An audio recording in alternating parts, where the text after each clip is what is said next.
오늘 하나님 말씀 경청할 때에 우리의 영안이 밝아지게 하실 우리 주님 찬양합니다. 이 바라기는 이 말씀을, 깨달은 말씀을 그저 아는데 그치지 말고 꼭 실천해서 회복은총의 열매를 맺는 가정과 우리 교회 되기를 소망합니다. 요즘 우리는 나 대신 고난당하시고 십자가에서 죽으신 우리 예수님 묵상하면서 보내는 사순절, 지금 5째 주일 맞이하고 있습니다마는 우리 기독교의 5대 강령인 예수님의 탄생, 예수님의 십자가의 죽으심, 부활, 승천, 재림, 이 모두를 관통하고 있는 것은 거리 좁히기입니다. 이 성경적인 거리 좁히기는 크게 말하면 세 가지입니다. 하나는 물리적인 거리 좁히기예요. 하나님 보좌에 계신 하늘과 이 땅과는 물리적으로 너무 거리가 멀어요. 그러나 우리가 우리의 물리적인 삶 속에서도 우리를 사랑하시는 그 하나님의 사랑을 경험하도록 하기 위해서 영광보좌에 계신 그 예수님이 이 땅에 성육신하심으로 물리적인 거리 좁히기를 이루셨지요. 또 하나는 심리적인 거리 좁히기.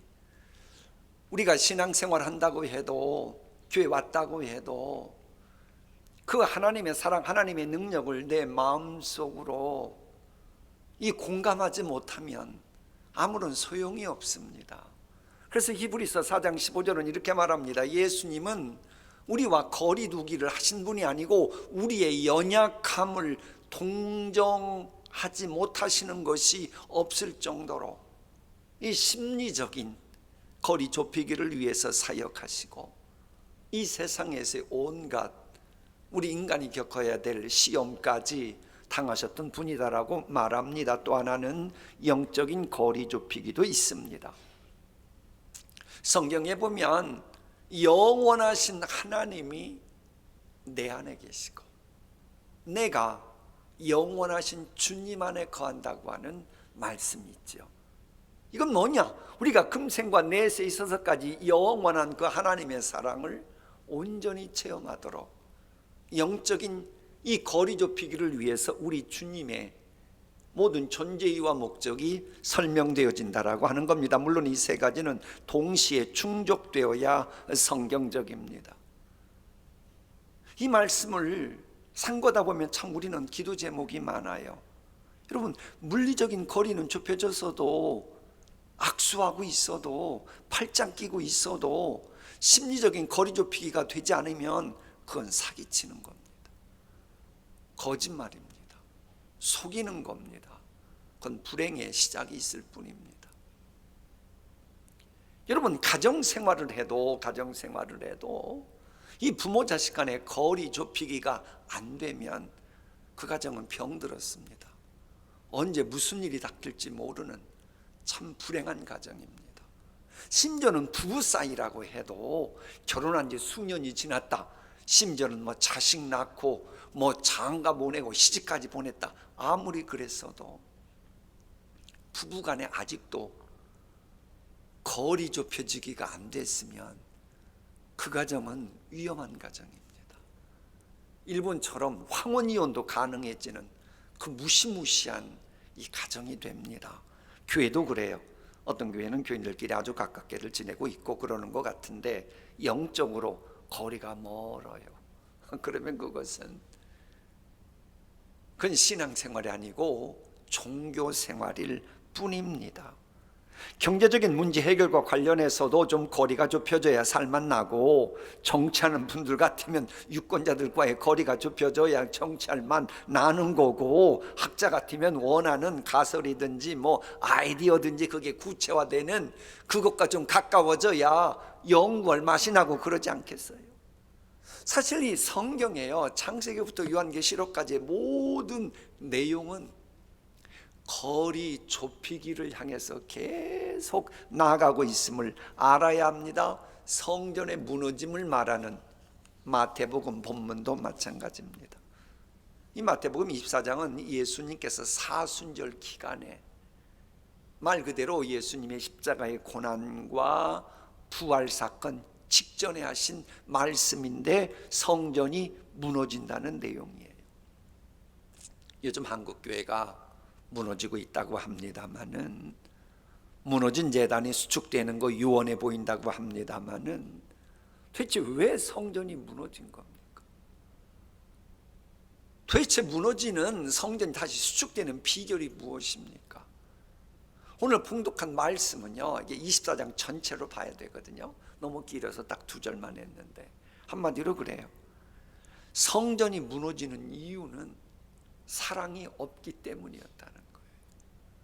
바꿔 말하면 사랑이 회복되면 어떤 상황에서도 무너지는 법이 없는 거고, 설령 무너졌어도 다시 수축될 수 있다고 하는 겁니다. 본문 보십니다.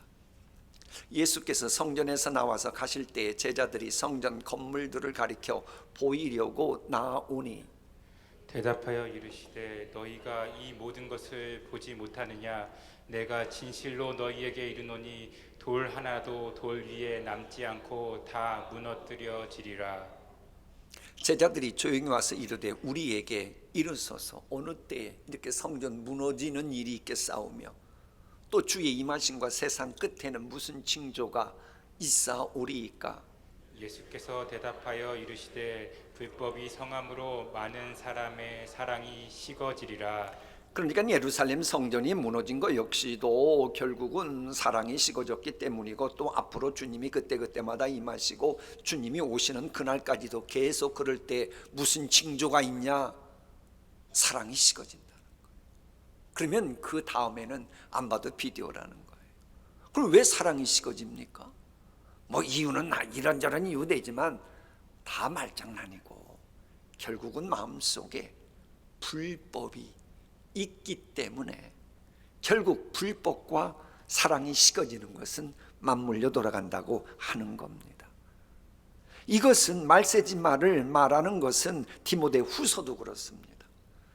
너는 이것을 알라. 말세에 고통하는 때가 이르러 사람들이 자기를 뭐하며 이기적인 자기를 사랑하니 다른 사람을 사랑하지 않게 되고 거리가 멀어지고, 그럼 당연히 거리 좁히기가 안 되게 하는 그런 열매를 맺게 하는 경건이라면 경건의 모양은 있으나 경건의 능력은 부인하는 것이니 너는 그들에게서 돌아서라.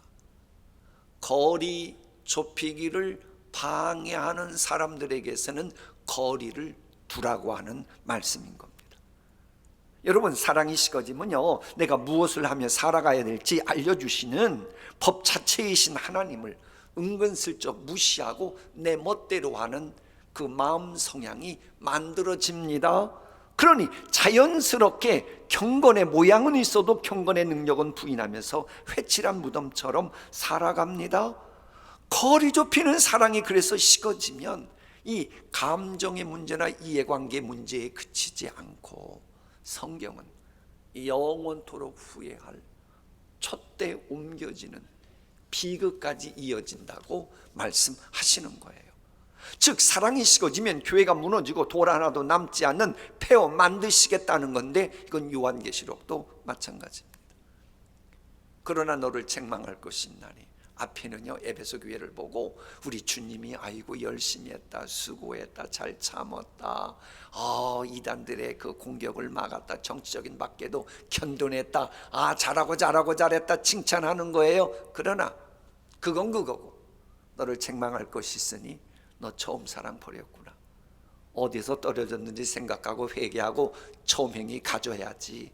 그렇지 않으면 내가 너에게 가서 내가 너에게 준 모든 거, 네가 빛나는 삶을 살도록 한 모든 거, 촛대를 그 자리에서 확 옮기겠다라고 말씀하시는 겁니다.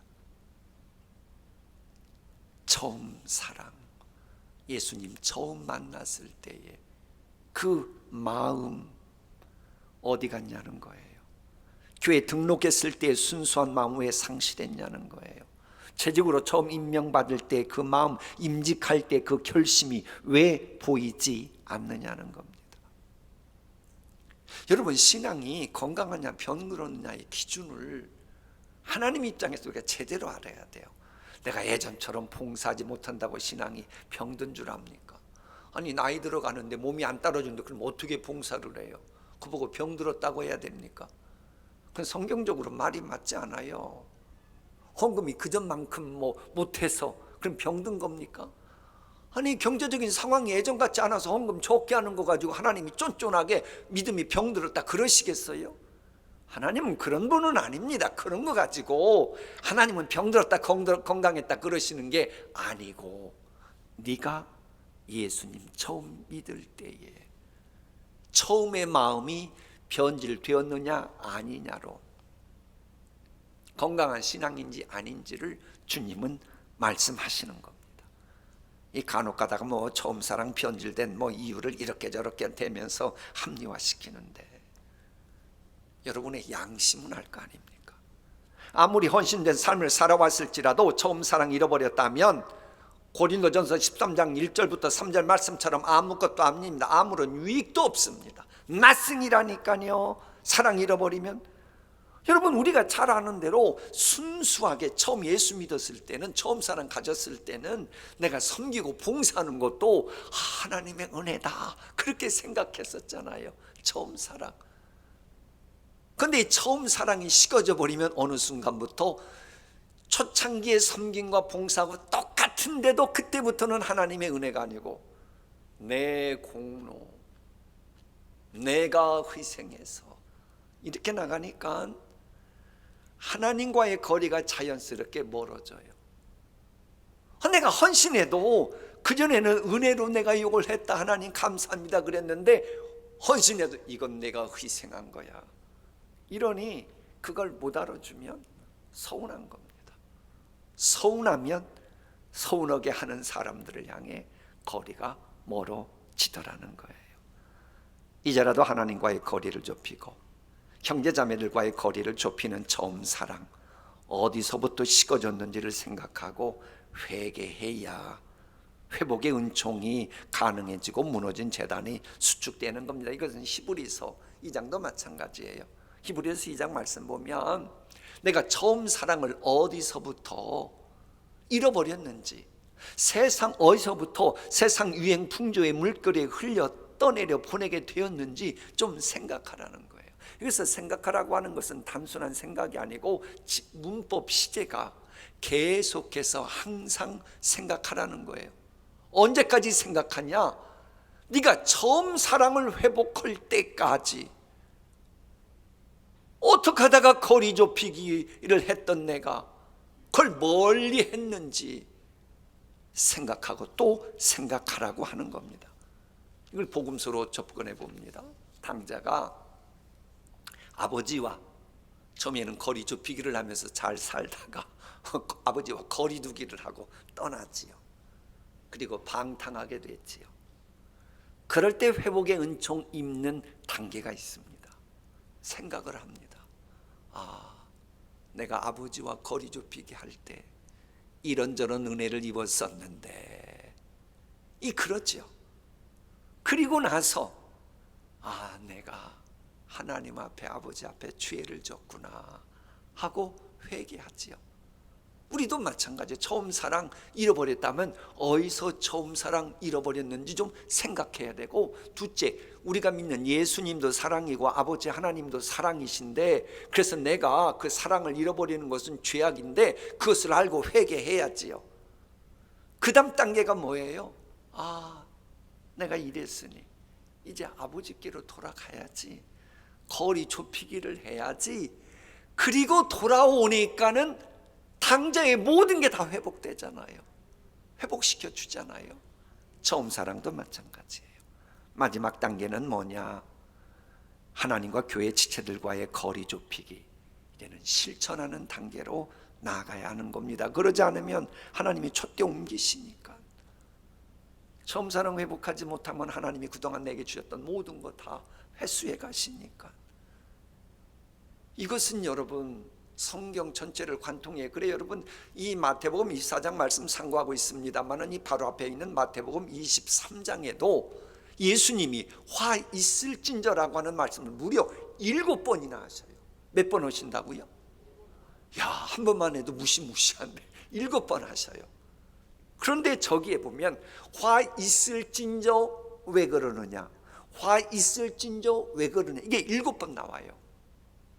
화 있을진저 이유가 뭐냐?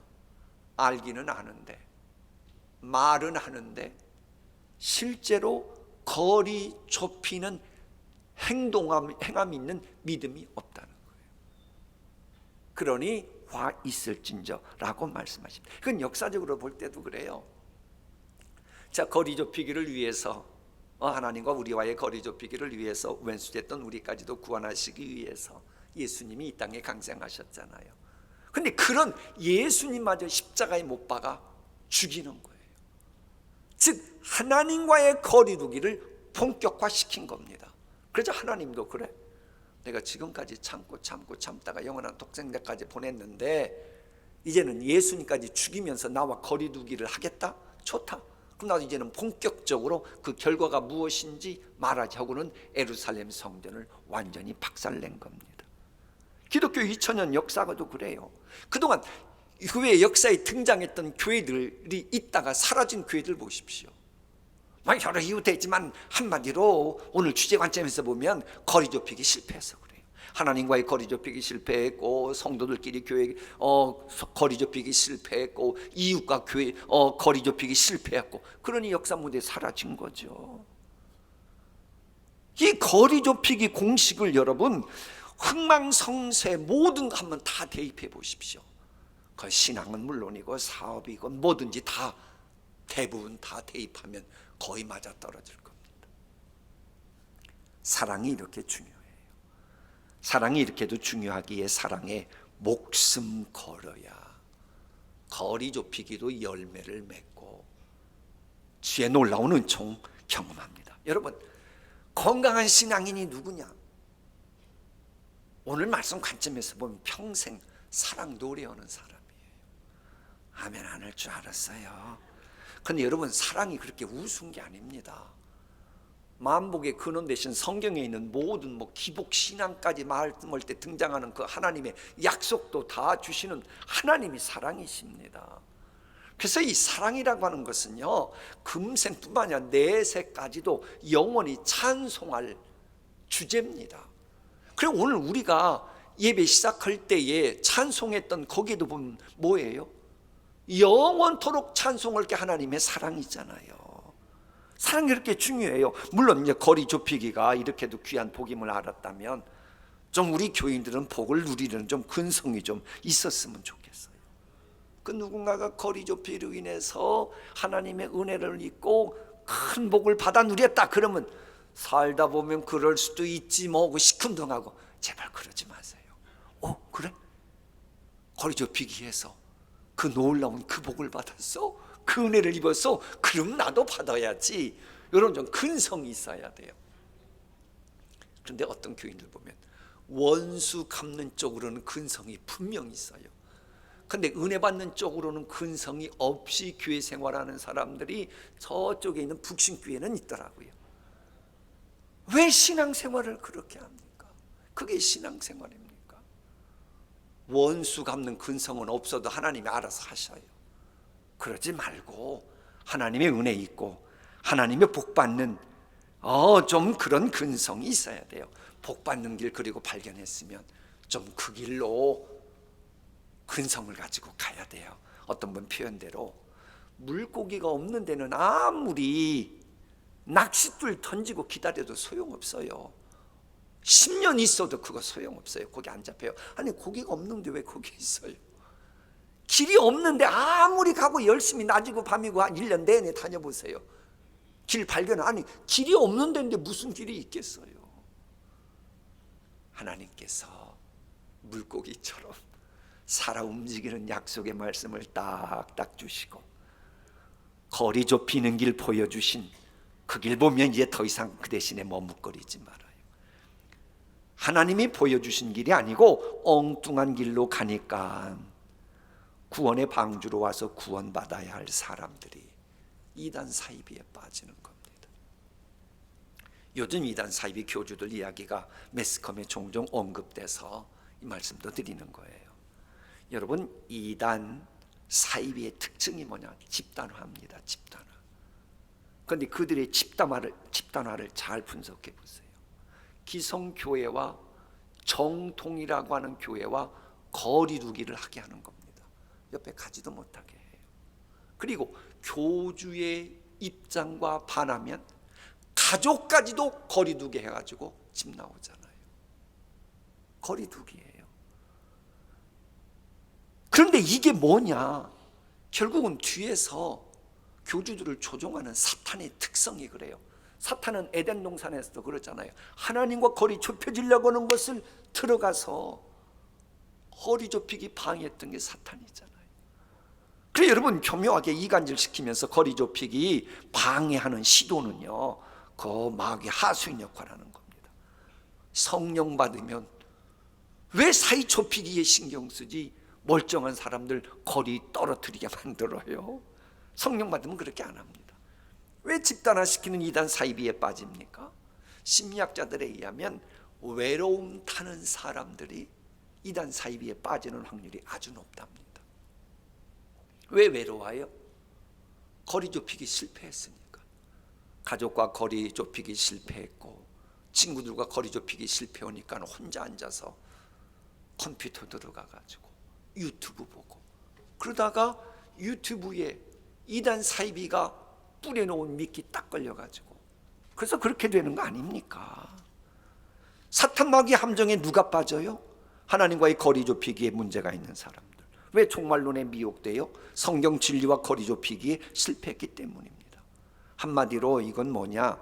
기성교회들이 거리 좁히는 사랑 실천을 제대로 하지 않고 엉뚱한 것에 신경 쓰는 교회 모양새 때문에 우리에게로 와서 구원받아야 될 잃어버린 양들을 이단 사이비 늑대들에게 빼앗긴 죄가 있는 거예요. 직접적인 죄는 아니라 간접적으로 회개할 내용입니다. 여러분, 이 기성교회가 사랑의 빛을 온전히 바랬다고 생각해 봐요. 그들이 어둠 속에 빠져들겠어요? 여러분, 사랑의 빛을 발하는데 문제가 있다. 이거 뭐예요? 신앙생활 엉터리 했다는 거 아닙니까? 정통신앙이 뭡니까? 정통신앙은 성부, 성자, 성령, 삼일체 하나님을 믿는 건데, 삼위일체 하나님의 핵심이 뭔 줄 알아요? 그게 사랑입니다. 성경 볼까요? 우리 함께 읽습니다. 성부 하나님께서 예수님 안에 계신 것은 성부 하나님께서 성자 하나님이신 예수님을 사랑하신 것과 같이. 저게 성경에 있는 1189장인가요? 성경에 있는 그 수많은 장 가운데 예수님의 기도문만 다룬 저것입니다. 삼일체 하나님은 사랑의 핵심임을 말하잖아요. 여러분, 우리 교회의 머리는 예수님이시죠. 예수님이 사랑이십니다. 그래서 우리는, 교회 지체된 우리는 어떻게 해야 돼요? 뭐로 하나가 되라?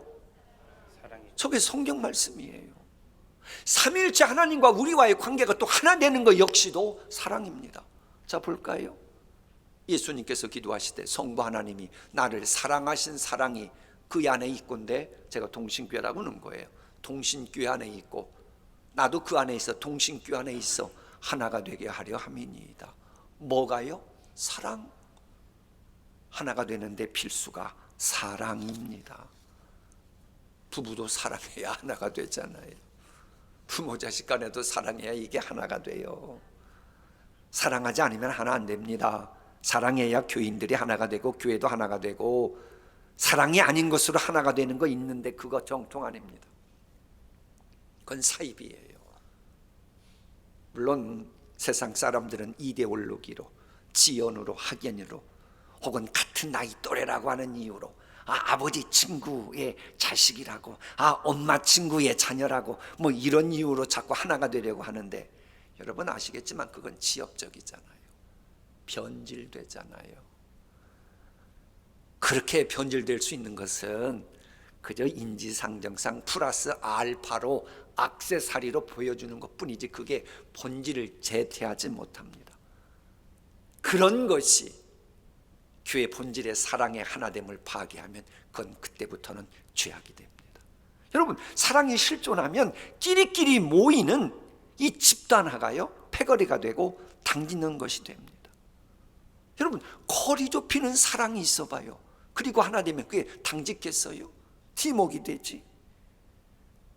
이단 사이비담체가 이 집단화되는 것은 두려움이지 그건 사랑이 아닙니다. 오해하면 안 돼요. 아니, 자율성을 빼앗고 고유성을 빼앗고 획일화 시켜버리는 게 그런 집단화가 그게 사랑입니까?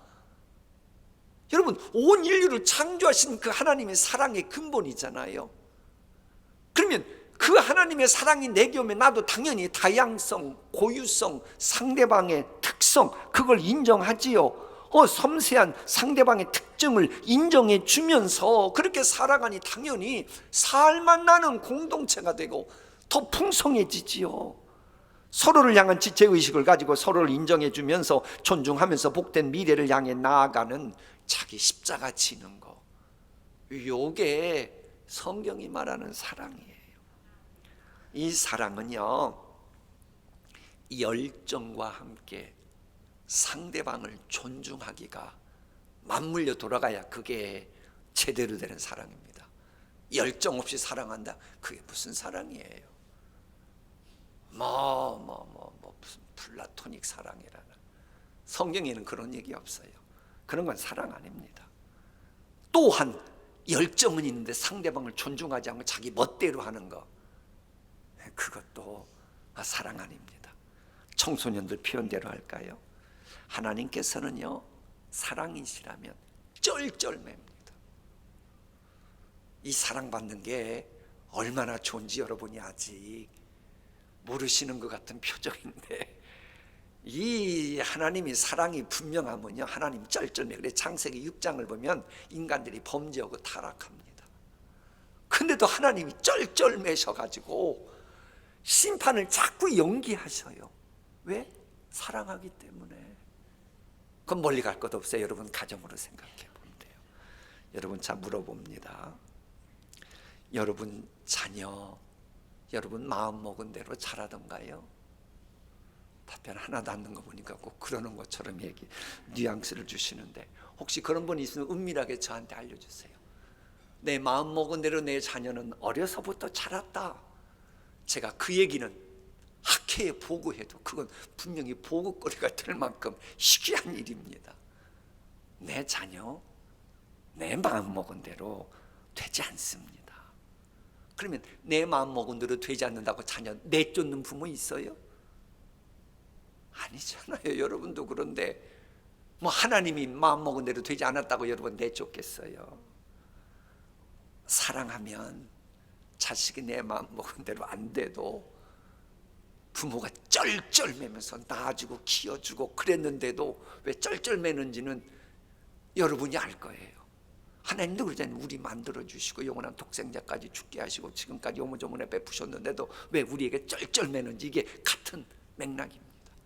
어쨌거나 사랑하기에 기다려주는 거예요. 사랑은 오래 참는 겁니다. 지금도 하나님은 여러분 사랑하기 때문에 기다리고 계심을 알아야 돼요. 그저 하나님과 우리와의 거리가 좁혀지길 바라고 지금도 기다리고 계십니다. 그렇다면 우리 역시도요, 좀 거리가 좁혀질 때까지 좀 기도하고 하나님께 더 나아가야 되고, 여러분들도 좁혀져야 할 가족이나 그런 분들과 정말로 좁혀지길 원한다면 사랑해야 돼요.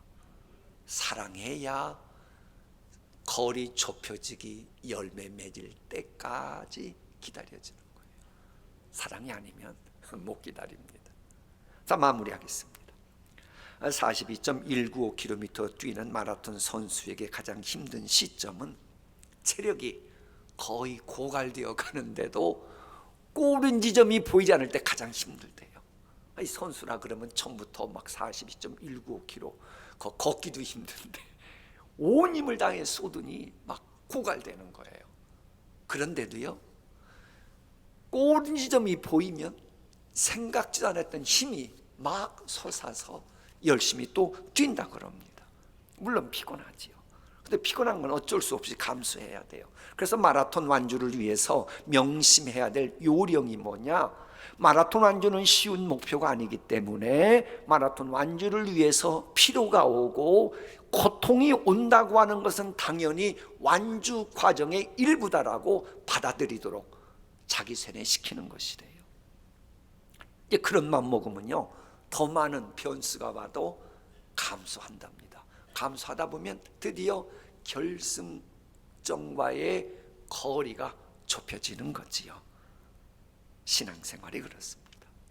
따라합시다. 신앙생활은 거리 좁히기다. 생활은 거리 좁히기다. 결국 신앙생활은 거의 거리 좁히기. 하나님과 거리 좁히고 주변 환경 여건과도 거리 좁히고. 여러분, 이번 특세도 변환점을 돌아선 지 벌써 반환점 돌아선 지 8일이 지났어요. 이제 꼬린 지점도 2주밖에 안 남았어요.